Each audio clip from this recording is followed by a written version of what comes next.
Wil je rechte lijnen schilderen met watergedragen verf? Let dan goed op. De glaszetter heeft nieuw glas geplaatst en daarom ga ik het kozijn eerst schoonmaken om alle zeepresten weg te krijgen. Met een mesje kun je de laatste restante kit weghalen die nog op het glas zitten om alles mooi strak te krijgen. Daarna kun je met de kwast de laatste korreltjes wegpoetsen, met een doek nog mooi nastrijken en dan ben je klaar om te gaan afplakken. Let bij het aanbrengen van de tape goed op dat je altijd 1 tot 2 mm ruimte houdt tussen de tape en de kit. Ik gebruik hier de Kiptape 3308, want deze tape laat geen lijmresten achter en je krijgt hiermee hele mooie strakke lijnen. Dat zal je zo wel zien. Als je nu goed kijkt zie je die 1 tot 2 mm tussen de tape en de kit. Dat is de truc om perfecte lijnen te krijgen.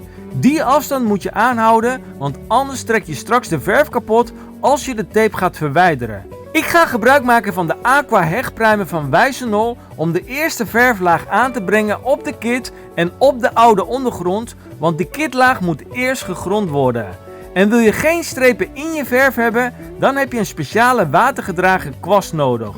Dit is de Goudhaantje Purple kwast, maat nummer 16. Deze kwast is speciaal ontwikkeld voor watergedragen verf.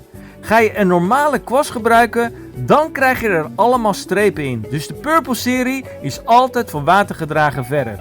Als de grondverf droog is, kun je deze aflakken met de Aqua Zijdeglans of de Aqua Hoogglans. Die keuze moet je zelf maken. Wat ik hier aanbreng is de Aqua Hoogglans. De klant wil dat graag hebben, dus die breng ik aan. En als deze droog is, dan kun je de tape verwijderen. Dat kan in de natte toestand of in de droge toestand. Ik doe dat hier in de droge toestand. Je ziet zelf hoe strak deze lijnen worden met de Kiptape 3308 en zonder lijmresten. Let er wel op dat je als je de tape weghaalt, deze zoveel mogelijk richting het midden van het glas toetrekt, zodat je geen stukken verf meetrekt van je kozijn. Let ook op de glans van die watergedragen verf als die droog is. En met de juiste kwast heb je geen strepen. Nou, dit kan jij ook als je de juiste materialen hebt en de juiste tips krijgt. Dus wil je meer tips? Zorg dan dat je mij volgt.